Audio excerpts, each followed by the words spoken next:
If you ever hear a song playing and want to know what it is instantly, your iPhone already has Shazam built in. You don't need to download anything. And once you turn this on, you can identify songs in seconds. And this is how you can do it. Swipe down from the right-hand corner of your phone. This opens the control center.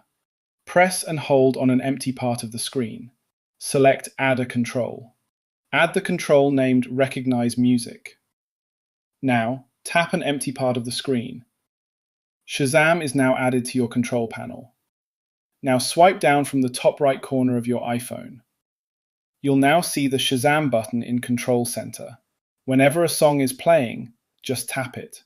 Your iPhone listens for a few seconds and identifies the song automatically. You'll see the song name, artist, and album. And here's something even better. You can tap the result and open it directly in Apple Music. Perfect for finding songs in shops, discovering music in videos, or remembering songs later.